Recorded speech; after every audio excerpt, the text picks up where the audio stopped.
I am absolutely running on fumes. I'm pretty sure I saw 5 a.m. like 4 different times this week, just wrapping up the edits on our first mission deep dive. My brain is just, it's soup. But you know what? There's a light at the end of the tunnel. I have this genuine enthusiastic anticipation for the one thing that I know will save my sleep cycle. My new premium mattress is arriving soon. Genuinely, my current sleep is held together by duct tape and just pure, unadulterated spite.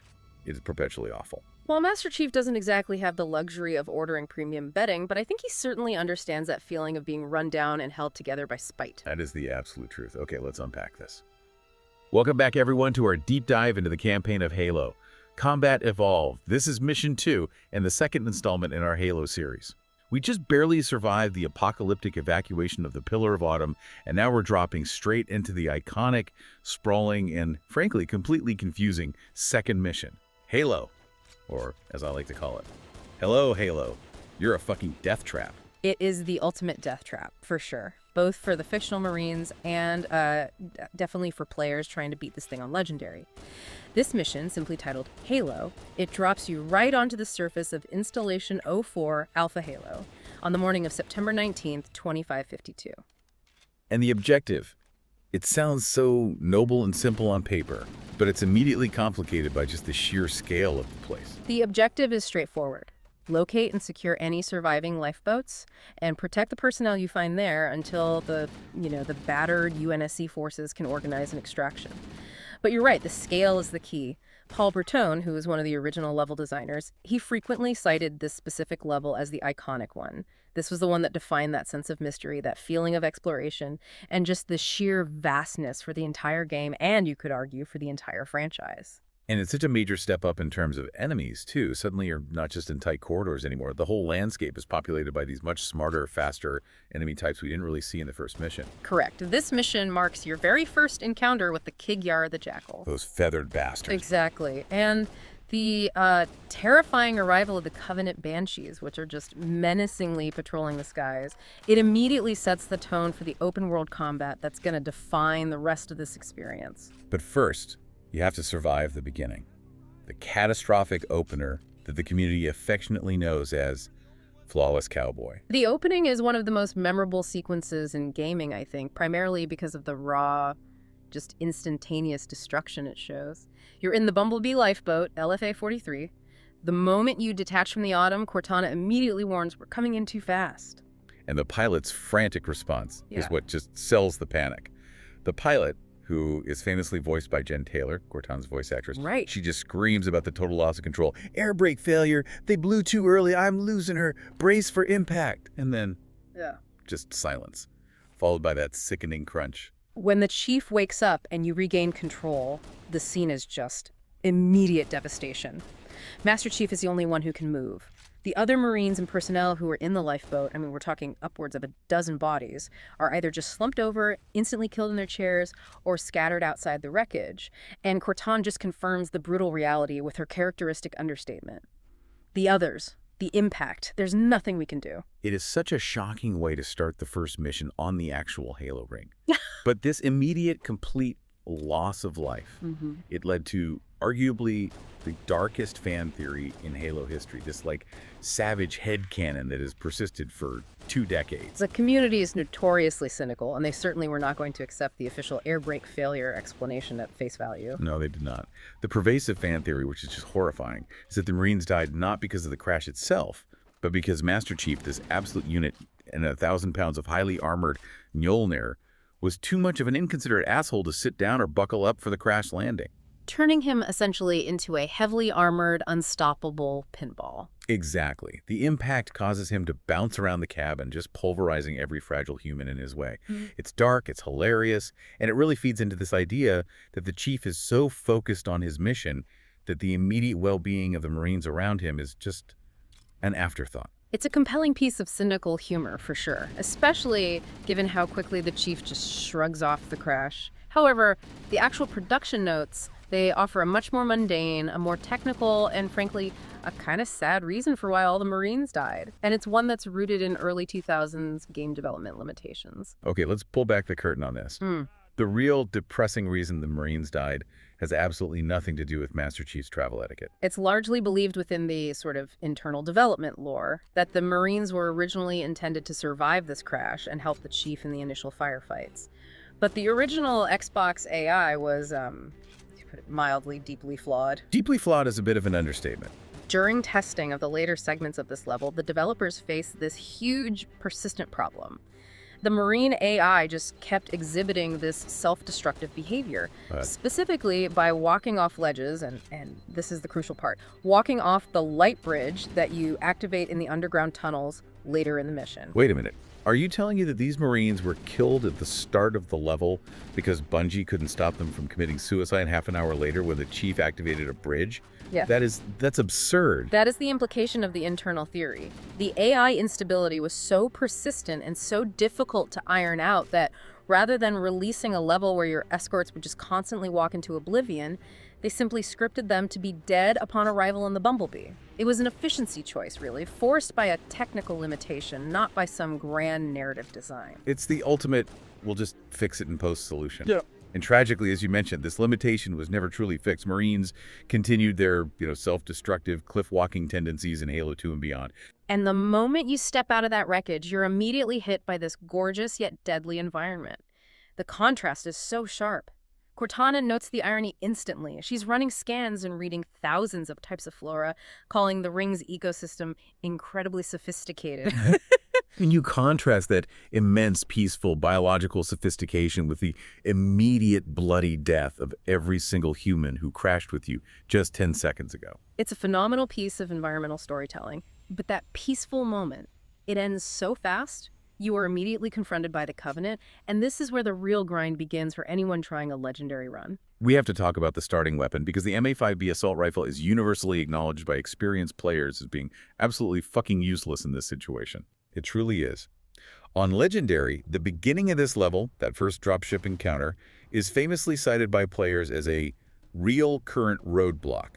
You start with the assault rifle, and if you linger for more than a few seconds near the crash site, a Covenant dropship triggers, bringing 2 heavily shielded Sinkhili elites, several grunts, and your first encounter with the shield-wielding Kigyar, the Jackals. And you're expected to take them all out with that spray and pray weapon. The immediate strategic objective for any experienced player is not to fight with the assault rifle. It's to immediately ditch it by rushing to kill a grunt for a plasma pistol and maybe a few grenades. And if you stick around, Cortana alerts you. Alert! Covenant dropship has detected us. Here they come. And you are instantly in hell, just desperately trying to survive long enough to get your hands on a useful weapon. This whole strategy of dumping the AR for the plasma pistol or, the ubiquitous Magnum, it's mathematically necessary, especially when you're facing shield-equipped elites. Let's actually delve into the specific damage stats for the assault rifle bullet in Combat Evolved. The hard numbers explain the player's frustration perfectly. Okay, lay it on me. Why is my starting weapon canonically awful against these early enemies? Give me the breakdown. Okay, so a single AR bullet does 1 point of damage to an unshielded elite or a human target. That seems fair enough, right? But here is the critical, frustrating statistic that defines the weapon's uselessness against the Covenant. Its damage modifier against the elite energy shield is only 0.7. 70% efficiency. Right. Against the one thing you need to get rid of before you can actually kill the elite. So that means you're expending nearly 50% more ammunition just to break the shield than you would on a normal target. Precisely. And that's why you empty half a magazine, which has a huge capacity of 60 rounds, just to drop their shields, leaving you dangerously exposed for the time it takes to actually kill the soft target underneath. The weapon is just designed for soft targets or suppression. And its environmental damage is weird too. It is. The AR does 0 damage to things like stone, dirt, or snow, as you'd expect. But in a bizarre little detail, it does 1 damage to glass. It just reinforces the idea that it was purely a soft target, close quarters weapon that was dramatically mismatched for the open, shielded combat of Installation 04. And this statistical inadequacy, it immediately forces that highly risky legendary strategy of grabbing the plasma pistol, despite the Sinkhili duo being too nearby and typically just melting the player over and over again. Oh yeah, dying over and over just waiting for that dropship to land so you could try to assassinate a grunt is peak legendary frustration. And that explains why speedrunners developed a strategy to bypass this specific pain point entirely. The grenade jump skip, part of the legendary flawless cowboy strategy. It is just pure, ruthless efficiency. I love watching this maneuver. It feels like you're breaking the game in the most graceful way possible.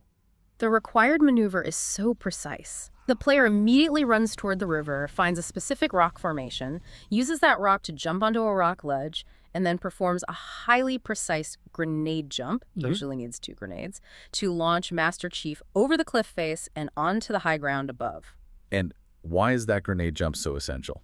That action entirely skips the critical first enemy spawn trigger. By avoiding the initial line of sight and the ground path, the player saves several crucial seconds and, more importantly, avoids that brutally difficult to elite grunt and jackal encounter at the start. On Legendary, skipping that entire opening firefight it's priceless. You know, Cortana actually gives you some sound advice at the beginning. She tells you to move into the hills to avoid the dropships, hoping the Covenant will just believe everyone died in the crash. But the speedrunners take that advice to the absolute extreme, skipping the whole conversation and literally grenade jumping straight onto a cliff face. That is maximum evasion and minimum conversation. Once the Chief is past that initial violent engagement, the level truly opens up, giving you the first real taste of Installation 04's vast, sort of semi-sandbox scale.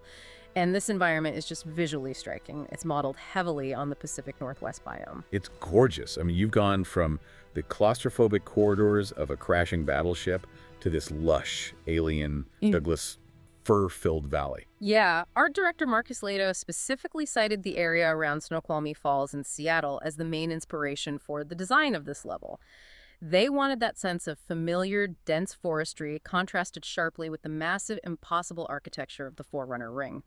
The environment is immediately identifiable as a place meant for exploration. But you're still deep in a war. After navigating that initial canyon run, Master Chief links up with the first sizable group of survivors, and they set up a forward operating position. This is where we encounter Sergeant Johnson, or, depending on the random AI pathing and name assignment, sometimes it's PFC M. Fitzgerald. The greeting just confirms the chaos. "It's a mess, sir. We're scattered all over this valley." And this is the point where the true, dark, technical efficiency of speedrunning strategy starts to override the mission's stated objective, which is rescue. Indeed. We have to discuss the speedrunning mindset here because it is completely counterintuitive to the character Master Chief is supposed to be. Okay, I want to know the cold justification. You mentioned that after the initial dropship fight at this first base, the objective for speedrunners is often to kill all friendly Marines present.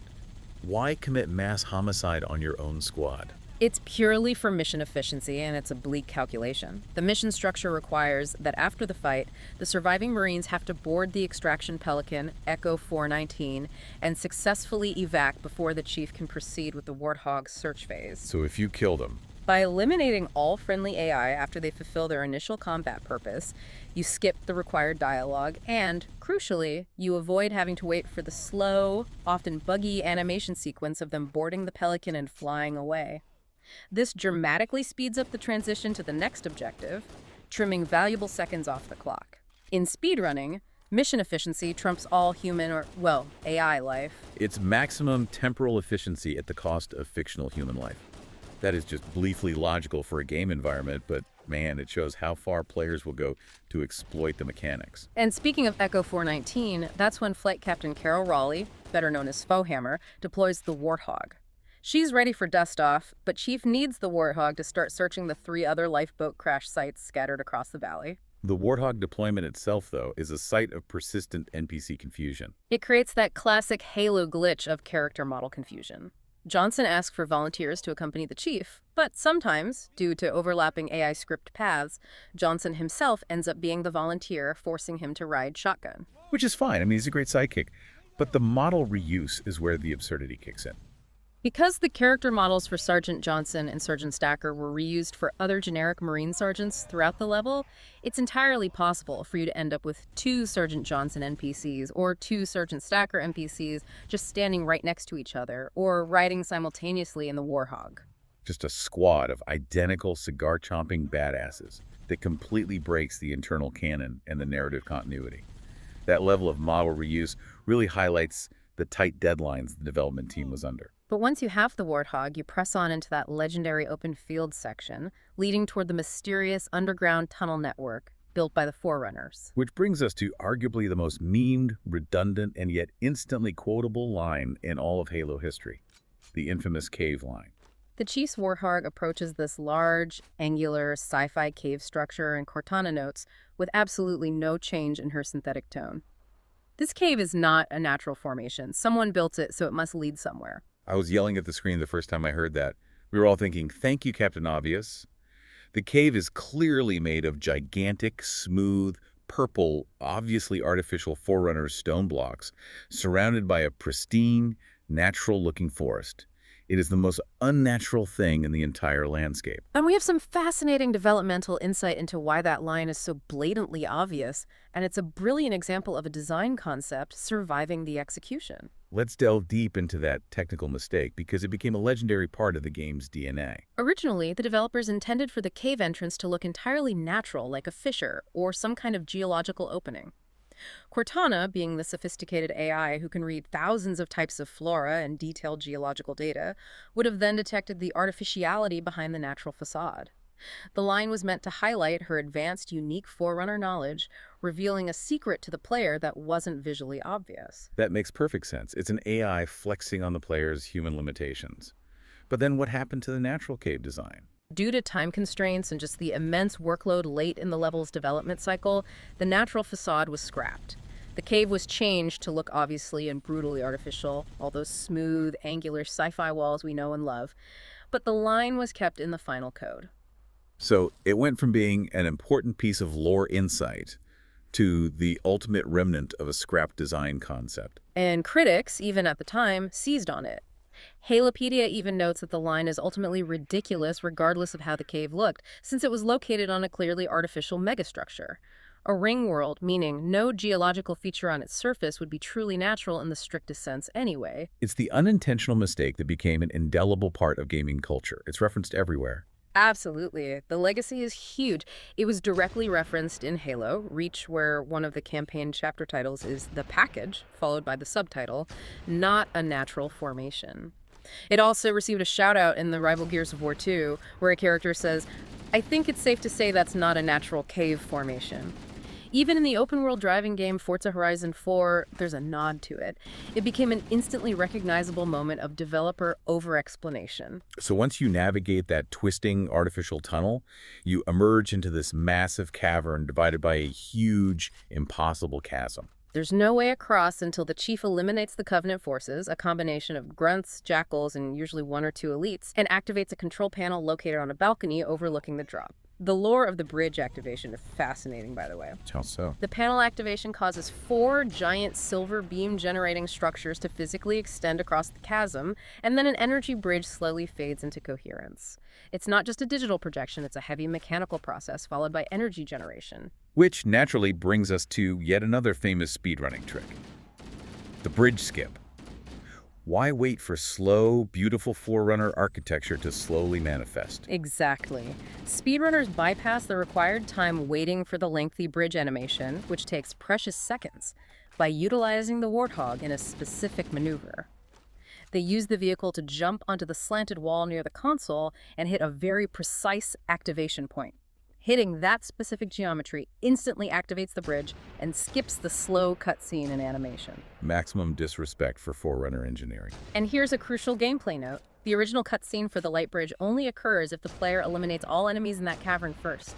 However, regardless of whether you kill them or not, the bridge will still activate in gameplay once the panel is hit. Bungie designed the level mercifully so that even if you miss a hiding grunt, you won't get soft-locked in that giant cavern waiting for a bridge that will never activate. Once across, Cortana pipes up again, revealing the sheer incompetence of the Covenant tactical forces. This is the moment where the larger plot begins to unfold. Cortana notes that the Covenant have secured the Pillar of Autumn crash site, and unbelievably, they are actually broadcasting tactical data on unencrypted channels. They're communicating sensitive battle information over the open airwaves, like they're running a bad CB radio channel. It gives the Chief instant access to key intelligence, and it's the first taste of the massive galactic significance of this ring. The Covenant, despite their technological advantage and zealous devotion, are deeply arrogant and tactically incompetent in their communication security. So emerging from the tunnels, the mission enters its central open-world phase, which we're calling the Reunion Tour. Chief has to locate and secure 3 separate crash sites across this massive valley. This section truly cemented that open, semi-sandbox feel that designer Paul Bertone noted was instrumental in setting the direction for the entire game engine. It had to support wide-open terrain, dynamic enemy spawns, and a high density of gameplay elements within a single, expansive map. And the beauty of this section is that the dialogue is procedural. It changes based on the order you visit the 3 sites: the rock slide, the cliff edge, and the head of the river. It makes the mission feel responsive to your choices. Let's start with the rock slide site. The rockslide site is often the most heavily defended due to its defensive position. Up to 7 Marines are found concealed in the rocks. Tactically, this site is important because if the Covenant charges their position, the Marines actually retreat to the highest rock formation where a sniper is usually positioned. The sniper rock, that's classic Halo territory where you feel momentarily safe because of that high ground advantage. What about the head of the river site? The Riverhead site is usually less fortified initially, but contains 4 live Marines hiding in the hills reporting wounded personnel. This site is significant because it's the most immediate call for help. Cortana instantly calls in a dropship for pickup, recognizing the urgency of treating the injured crew. And the third location, the cliff edge site, gives the player a slightly different kind of mystery to solve. The cliff edge site is perhaps the most somber initially, and it requires physical exploration. The lifeboat is described as trashed, but critically, no bodies are found. This prompts Cortana and the accompanying Marines, like Fitzgerald, to suggest that the survivors weren't killed on impact but took cover in the nearby Forerunner structure. So instead of a simple rescue and extraction, you have to go inside an alien structure to find them. How many personnel are typically saved there? If you successfully clear the structure, you can usually save up to 5 Marines or naval crewmen inside. This deliberate shift from finding wreckage to actively searching an architectural space was key to keeping that exploration feeling fresh. It's clear the Covenant are hunting down these lifeboats methodically. But after you complete the second lifeboat rescue, Cortana drops the real plot bomb, which completely redirects the entire frantic rescue mission. This is the critical turning point in the entire campaign. Everything up to this point, the crashing, the survival, the searching, it was all just localized chaos. Now, the stakes become galactic. What's the reveal? Cortana reveals that the Covenant have successfully located and secured the Pillar of Autumn's crash site. She delivers the devastating yet necessary intel. Captain Keyes is alive, which is a major victory, but the bad news is that the Covenant has captured the entire surviving command crew. The entire command structure, including the captain, already lost. I remember that moment hitting so hard, the whole frantic rescue mission suddenly pivots. Keyes is now the only objective that matters. Everything else is secondary. Yes. Cortana immediately identifies his location using the intercepted Covenant BattleNet data. He's being held on the disabled Covenant cruiser, the Truth and Reconciliation, which landed on a desert plateau roughly 300 kilometers upspin. 300 kilometers. That's a huge distance on this artificial ring. The single piece of intelligence sets up the next mission entirely and dramatically raises the stakes from survival to infiltration. The purpose shifts from saving stragglers to attempting a high-risk extraction of a single crucial asset. It's amazing how quickly the scope changes. We spent all this time searching the valleys, only to find out that the main strategic prize Keyes is already in Covenant hands, making the initial search essentially a necessary but ultimately delayed operation. And this section, while it's narratively crucial, it also contains some minor discrepancies that became points of contention for lore fanatics, particularly after the supplementary novel Halo. The Flood came out and solidified the canonical timeline. The continuity errors that plague every long-running sci-fi series. There are 2 major ones we should probably highlight. Was the first smaller one? The command shuttle error.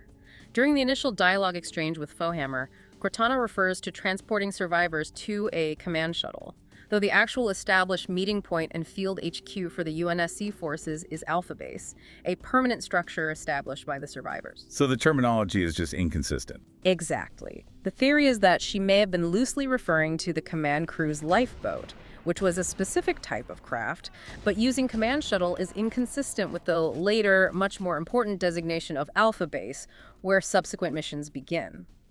It's minor, but it trips up anyone focused on the details. The second one, though, is the famous rank error right at the very end of the mission, and it's much more frustrating. Right before boarding Echo 419 for extraction to Alpha Base, Cortana says to Foehammer, "We should move out, Lieutenant, and then we'll need your help on our rescue mission." But Flight Captain Carol Raleigh, Foehammer, is unequivocally a captain. You can't just demote her in the closing seconds of the mission. This is noted as a canonical scripting discrepancy. It's highly possible that the line was simply a mistake left in the final script. However, some fans have tried to save the line by suggesting Cortana was actually addressing Raleigh's co-pilot, Lieutenant Fry, who may have been present in the Pelican cockpit. But that seems weak, doesn't it? It is. It's inconsistent because Cortana exclusively communicates directly with Captain Raleigh throughout the rest of the game when talking to Echo 419. Either Cortana forgot Foehammer's rank in a moment of extreme stress, or, more likely, the scriptwriter was simply off by one rank when setting up the final exit scene. So beyond the campaign narrative and the lore details, this level is an absolute gold mine for understanding the technical limitations, the design priorities, and the clever or overtly hostile scripting tricks that Bungie used in Halo Combat Evolved. Let's start with the air threats, those banshees you first encounter near the Clash site. I know you've tried to acquire one of those in your early playthroughs. Oh, so hard. And I probably experienced this specific, infuriating fun fact that defines early Halo vehicle mechanics. The Banshee at the start can crash hard enough into a rock to kill the elite pilot, leaving the vehicle perfectly intact and smoking on the ground. But when you walk up to that smoking, empty Banshee, you cannot pilot it. You are denied aerial dominance. That disappointment is a core memory for so many players. You think, I have beaten the Covenant system, I'm going to own the skies now, and the game just flips you the bird and says, nope, walk. Why, though?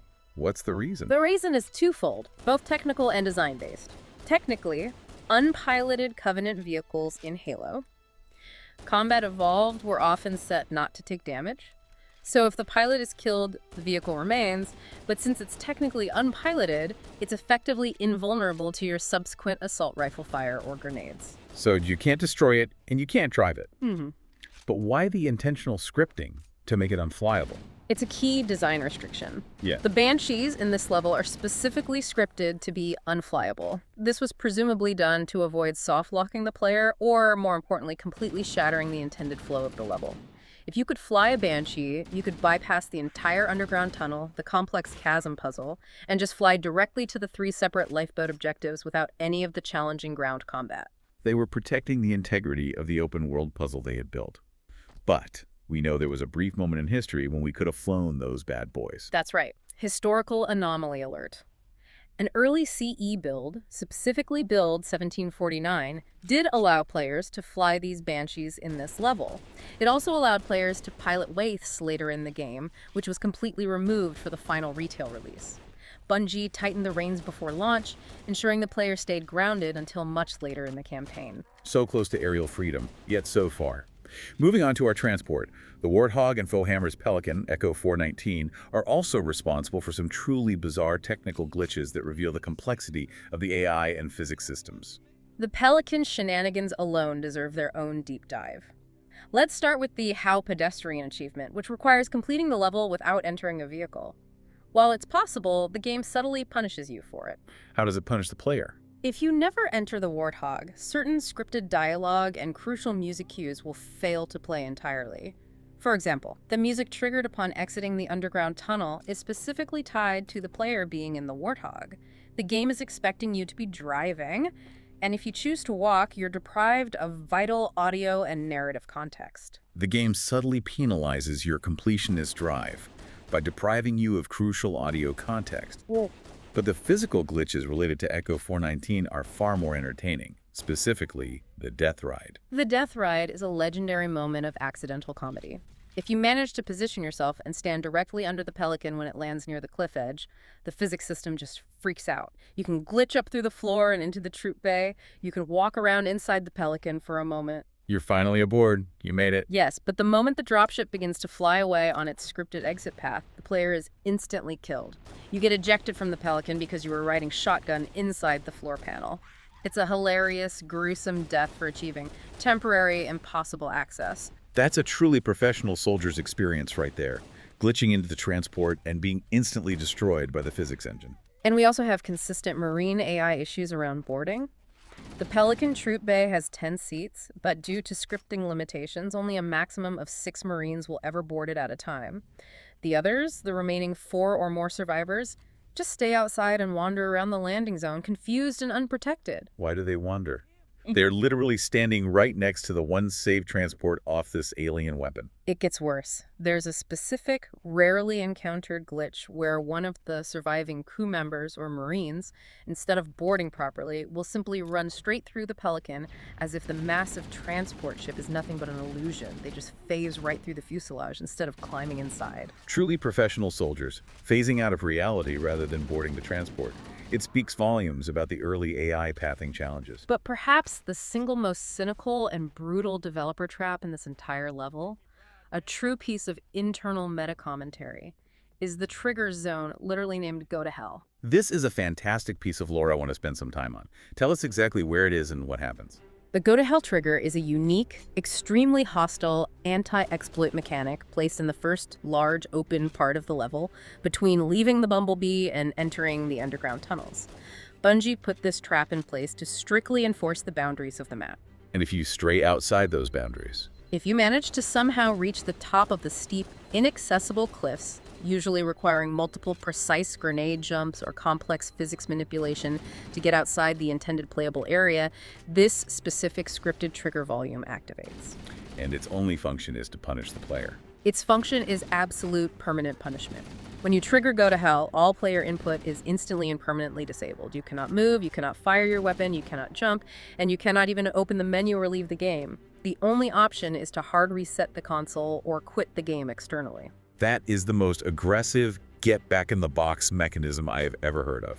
It's like Bungie saying, you tried to break our beautiful exploration level, fine. Go to hell and stay there, permanently soft-locked. Crucially, this is the only area in the entirety of Halo. Combat evolved that uses this method of absolute input denial to prevent the player from escaping the level geometry. It reveals the developer's priority. They needed this massive, gorgeous valley to look infinitely explorable, but they needed hard lines to keep the player focused on the mission objectives. They protected the illusion with extreme prejudice.